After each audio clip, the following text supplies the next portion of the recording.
Hello guys, welcome to episode 22. In this episode we're gonna say hello to our little friend Pushable Block. It's something that's very simple that we did not cover yet. You do the right click menu to the RPG kit object and you see here Pushable Block. We simply did not cover him yet. So in this episode we're gonna cover him. Yeah, right, in English there are no gender in the words. In French there is gender. It's stupid. It's stupid, but it's more precise, but it's pointless. Like, is it a male or a female when you talk about a chair? It's like une chaise, so chair is female. It's nonsense, but whatever. So in English it's it. Every object is always a it. This is more simple. So this is one of the things I like about English. You went off with the nonsense. This one you have a lot more other nonsense, but I like that you cleared this one out.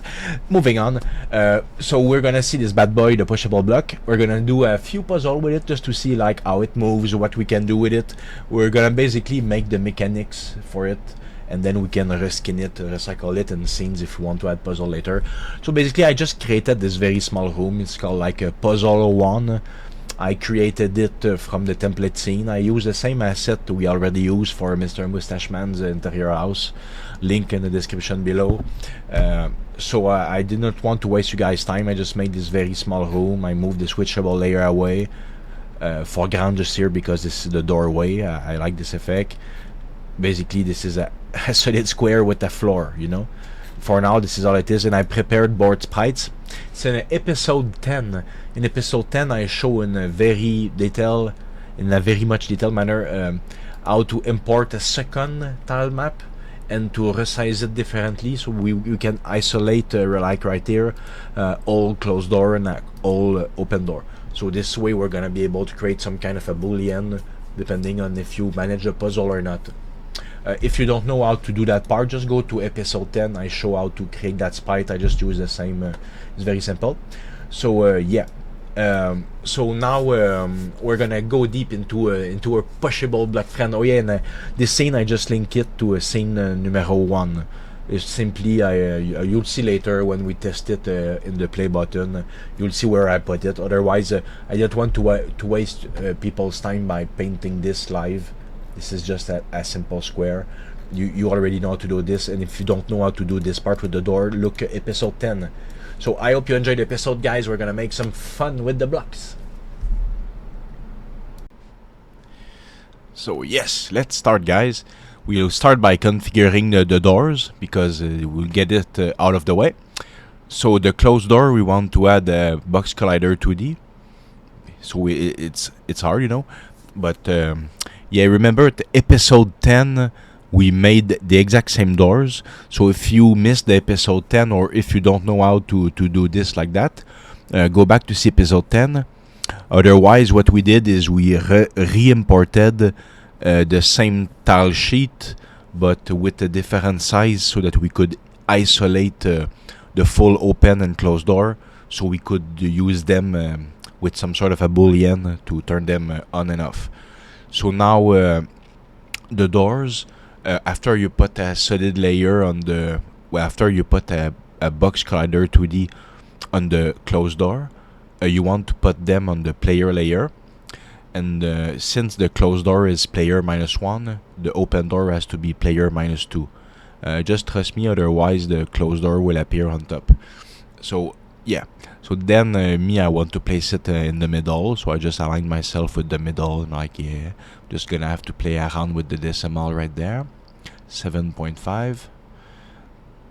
And then I had some little mouse mishap happening. I'm gonna move it back to the left as well, to X0. So when the door is properly placed like this, and it has a box collider 2D, and everything is fine and dandy, we can move on to the open door, and we're gonna place it at the same place on top.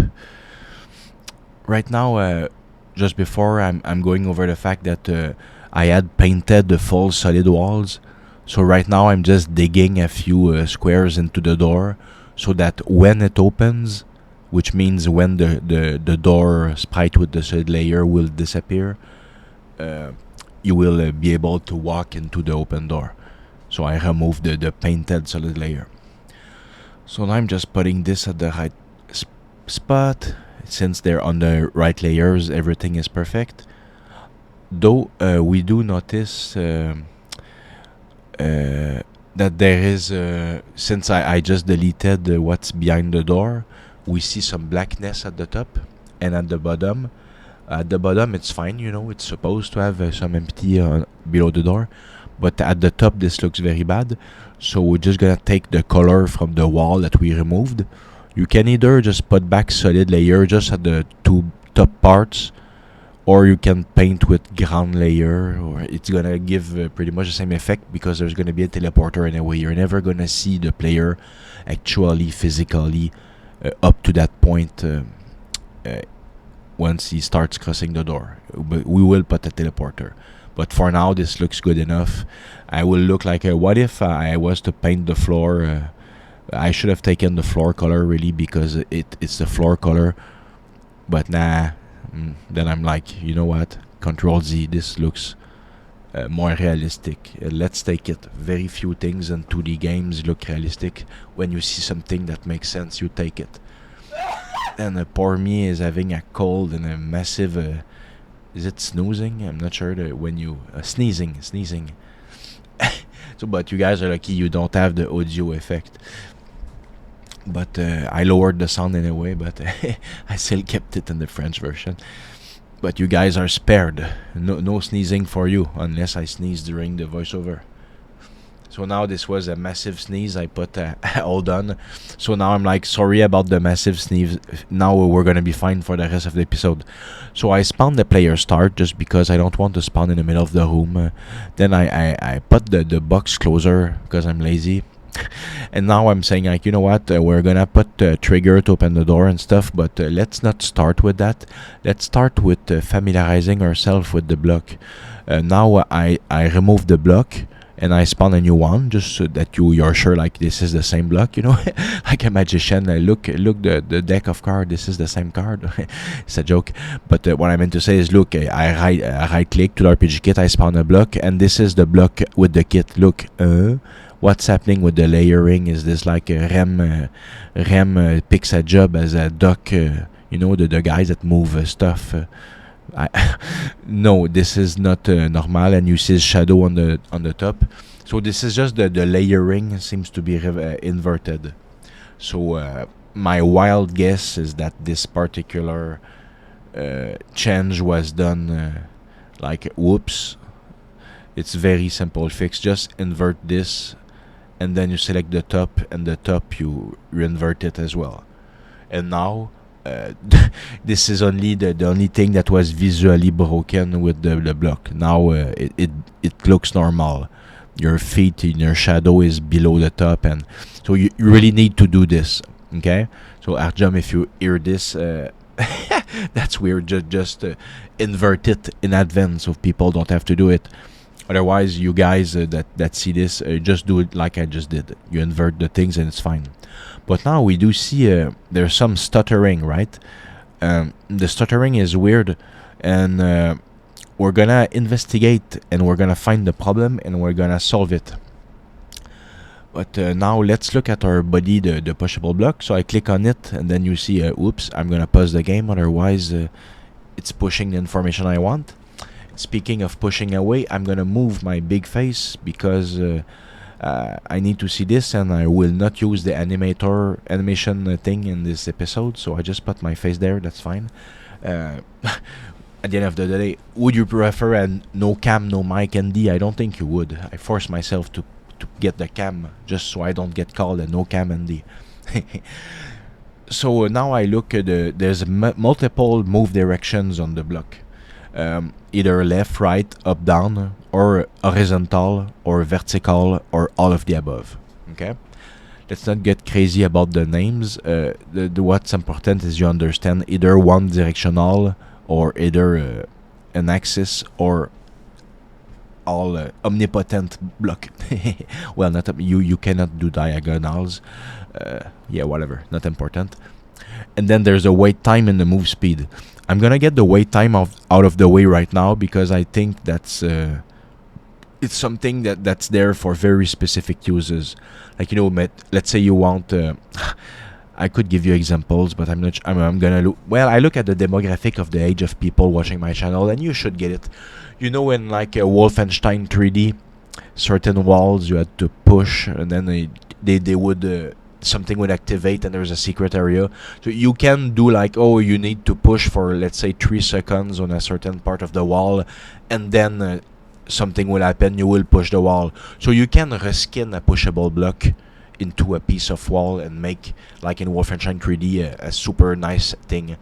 But yeah, me for this, I think for regular use, you know, the use that you see in, let's say, in Zelda or whatever, the game that you saw pushable blocks in first, I think it's better to just leave it as it was at 0 delay. Even when I put 0.1, it feels more like 3 ticks per second, so it's more like a 0.3. So there's something in the code that's doing a lot of things. And the stuttering that you see right now, you see the box shakes depending of the camera position. Now the camera is not on the wall, the box shake. As soon as the camera touches the wall, the shaking falls on the player.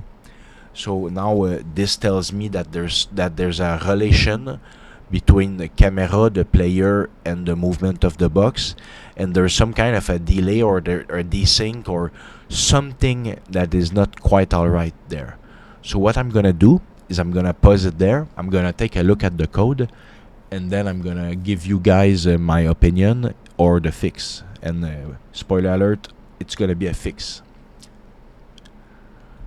So, but before doing that, I'm the French version is testing the whole camera thing first, because I notice that the thing shaking depends on the camera is blocking a wall or not. So I'm starting the diagnostic troubleshooting by being like, okay, let's just put ground layer blackness all over the scene so that the camera, or rather, let me rephrase that, let's remove this as a possibility. Is the problem coming from my scene being too narrow and the rectangle that you see, which is basically what the camera is showing? That rectangle was like bumping in the wall to the left because I had not painted anything. So I'm gonna be like, let's just see how the game reacts, because this how it reacts is going to help me decide what I'm gonna do with the code after, you know. Because right now I'm looking, is the code okay? Is it just a camera thing? And then I'll see that I was partly right, that the weirdness will now be, it will not switch from the box to the player. Now the weirdness is everything but the player always. So when the camera is no longer hitting a wall, you see the player is never having a problem, but the walls themselves and the box are stuttering. Everything is stuttering except the player. So if the camera hits the wall, then it's the player that stutters. It gets inverted. So the relation needs to be reconfigured between those items. So yeah, and I'm gonna do just that. So guys, I did this video edit. Big shocker. You guys knew in advance in English. But I went into the script, Block.cs. And it's just, I'm not gonna attempt to explain in English. But let's just say that the change was very simple, as in the way that the relation moves is in a way that is not creating the stuttering. Now the stuttering is a non-happening. So I put the code to change your Block.cs to have it like mine, where it does not stutter. I put it into my Discord. Otherwise, I also sent it to the developer of the kit, and I assume he will either integrate it or whatever, you know, because look, there's no stuttering. This is better. I think this is an objective win for everybody. So let me say that again. Either you go into my Discord to get the code into the YouTube guide channel section, or you just wait. I assume what's gonna be a few days, or maybe, I don't know. I have no idea. But either you wait to get the fix from the source, or you get on my Discord. So moving on. Now we need to deal with the mechanics to open and close the door. We fixed the block, if you took the code at least, or if in time you're in a few days in the future and you have the patched version, whatever, no matter the route. Now we need to deal with opening the door. So now French me is saying basically what I already said in English, but that's fine. Yep. So I'm just gonna say something a bit while he says that. The block, we fixed the layer, remember, on the body and on the head of the box, so that it acts properly. And now that it acts properly, we will be able to. We won't right click to the RPG kit and spawn another block, because all the blocks we will spawn that way will have the same layer configuration. So what you would want to do is go into the prefab object folder and reconfigure the pushable block right there. Once you do that, you will be able to right click and get the modified one. Until then, what I will do, I will simply Control D to duplicate this one. So the duplicates, they're already configured like the one that I had selected. So yeah.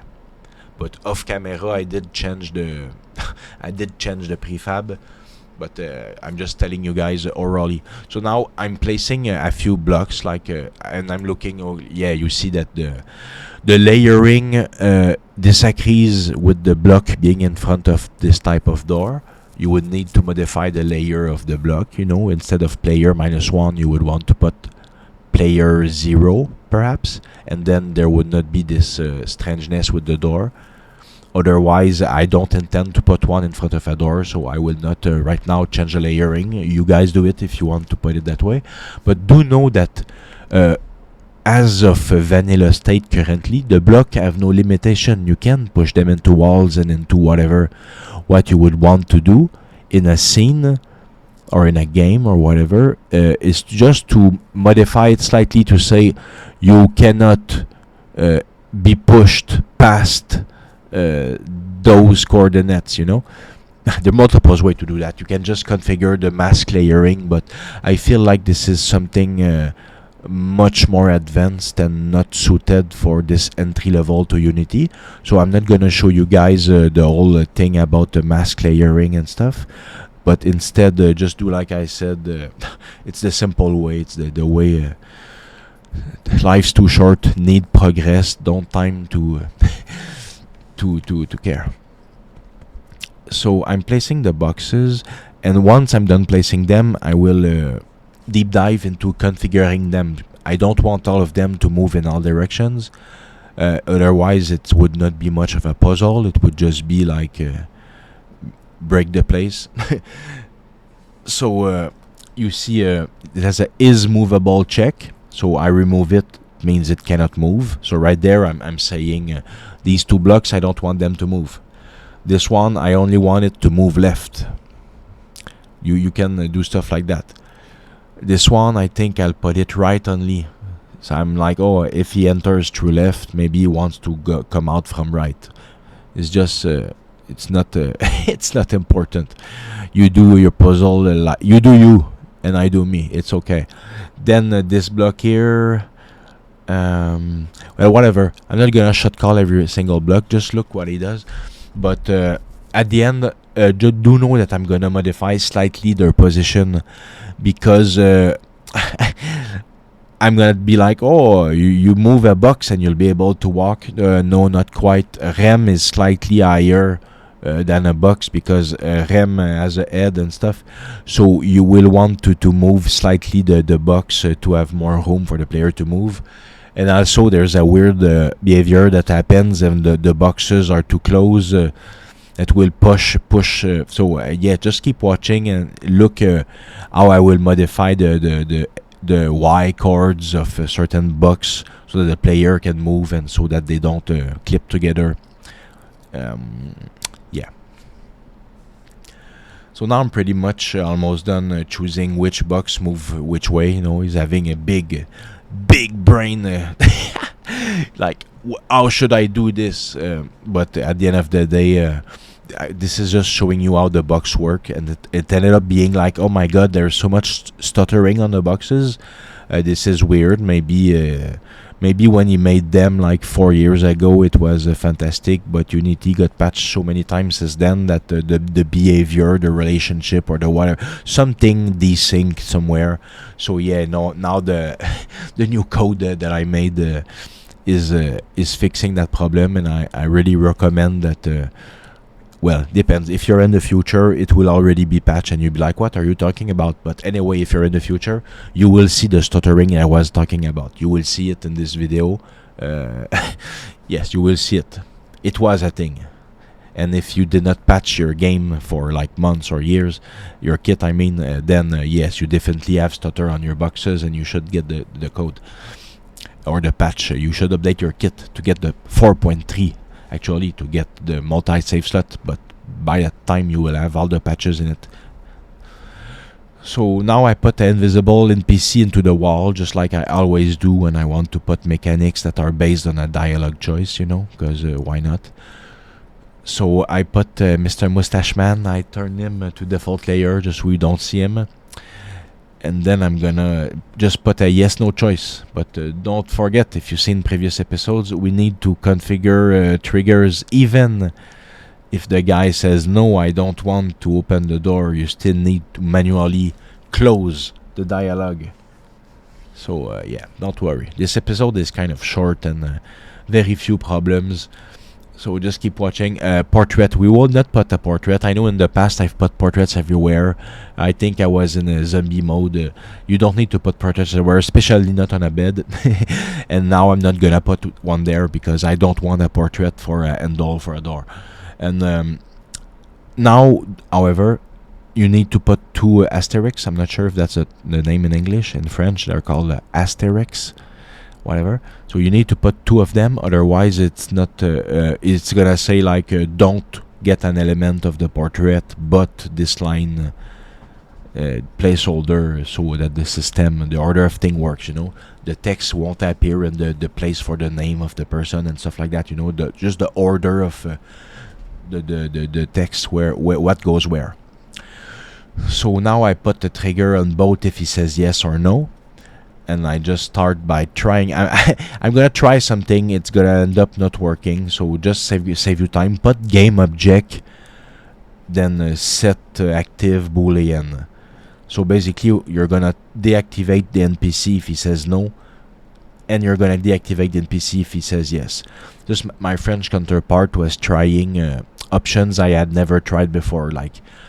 Stop all coroutines. Maybe I watched too much Star Trek, but in Star Trek, when they say stop a coroutine, it means stop whatever you're doing and go back to the menu you were.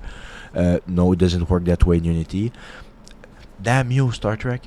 And then I will try like dialogue revoke. I was like revoke, invoke, revoke. I don't remember, but that in French that basically mean canceling the prompt. So I was like, oh wow, that sounds like exactly what I want, but no, it's not gonna work either.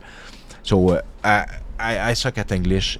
I'm sure there's an option somewhere that would close the dialogue without shutting the entire NPC. But as of this guide and the little time I've put in that, I have not found it yet. But as soon as I find it, because just doing the guide, I will fall on the solution. And if I don't, I will find the solution while I integrate it in my main game when I'm done with this series. And I go back with a lot of knowledge and practice. And I'd be like, oh my god, this game is trash. I will make it twice better in 2 weeks. And then I'll make a new trailer. It's going to be fantastic. But no, let's not kid ourselves. Chill out with the trailers. I need to work on the content. I need to integrate a lot of things. I don't have time to make a new trailer yet. I will integrate a lot of things, put the work in. Then when I'm like super, oh my god, my brain is bleeding, then I will take a break, make a trailer. Yeah, because then the trailer gives extra motivation, because you see the progress between trailer 1 and 2 and you're very happy. So this is one of the parts I was telling about, like Rem, sorry to fat shame you, but you cannot go between the boxes. So now we move slightly down the boxes, and now he has enough room to walk. And look, this is the weird behavior I was talking about. Like, slide one way, then I get pushed on the other. My boxes like way too close one to another, and there is some strange friction behavior going on. I'm not the movable boxes. The problem comes from the immobile boxes. The one that I check do not move. They create a weird friction because they're too close. So later in the video, I'm gonna move them like very slightly, dot 15 more in the Y chords, and it's gonna solve the problem. There will be no more friction or whatever that was. But right now, French Me sees that you cannot even speak to Mustache Man. Like, oh, your fans cannot get to you. You're too deep. So I change his position, and now his feet are coming through the bottom of the wall, and we're able to speak to him at last. At very last. But I was so distracted once again, I did not even put a dialogue in him. We created this dialogue, but I did not drag and drop it into the field yet. So now the NPC will say an error at the bottom of the screen. And this is an error I already had someone send me a message about another episode. This thing that you see in red at the bottom, it's just because I forgot to put a dialogue in the field. It's not a real problem. So sometimes you see an alert pop at the bottom and you're like, oh my god, this is the end of the world. No, I just forgot to drag and drop this. Look, it's gonna do wee. The problem is gone forever. No problem. Inattention is a thing. Because when you work in your things, you know, this is not working. What I'm doing now. What I'm doing now is like, more like live performing. I'm like, okay, I need to do an episode. This is the subject. I'm gonna use this and this and that. Let's see how it goes, and then I troubleshoot as I go. You know, so it's not. It's like it feels like live to me. You know, because I don't like super edit, because then I would come at the end and you would have a 5-minute episode. This is how it works. Cool. Bye. But then you try it on your side, and all the things that can go wrong will go wrong. Murphy's Law is a thing. And then when all the things go wrong, whoa, I have not showed any of that. I only showed the perfect end thing. No, that's the thing. It's part of why I said the other guys lead nowhere, because it's all heavily edited and you don't actually learn anything. It's all just attention grabbing and blah blah blah blah blah, and then bang, you're left with nothing, an empty scene and no game and no nothing, and you have no idea how to troubleshoot, how to deal, how to adapt code. You don't know anything. It's a big waste of time. So now you see, I still have not found the perfect thing here. So I'm just gonna be like, you know what, I'm not gonna fall into a massive depression, start to listen to Justin Bieber and drink gasoline. I'm just gonna take the NPC, put him directly in there, and do game object, set active, bye bye. So all our problems are gonna float away. What I was trying to do is just trying to cover the possibility. Wow, I still haven't fixed the location of the box yet. I'm covering the possibility that the guy speaks to the handle. He says, no, I don't want to, but then he changes his mind. But the NPC is closed. You're not able to speak. You need to zone out and in. So I'm just trying to cover this possibility, but it's not important. So for now, I mean. So now you see that everything works aside from this thing. So now I'm going to adjust plus 15 in the Y chords. It's gonna give enough room that there is no longer this strange friction that was going on between the solid bodies rather, because these are not layers, they're bodies, but they're bodies on a layer.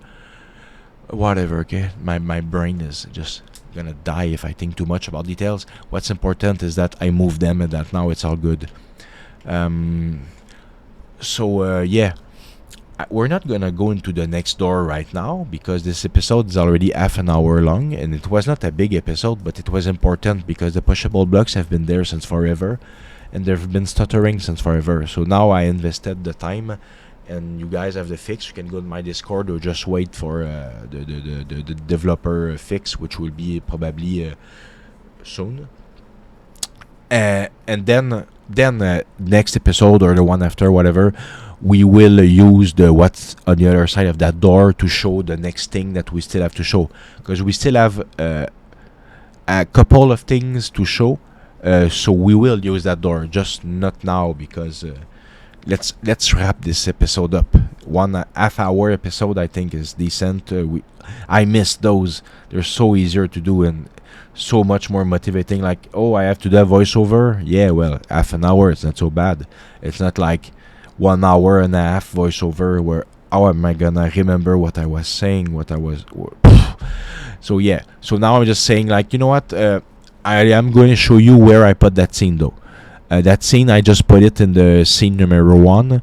Right there where there was nothing. I just put the teleport in there, and now it leads to this room. So you guys, if you're making the same room, I just put it there. You can put it there as well.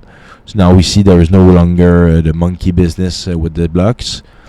And if there was, I would add a little more space, but I think it's fine with those values. There does not seem to be a weird friction going on.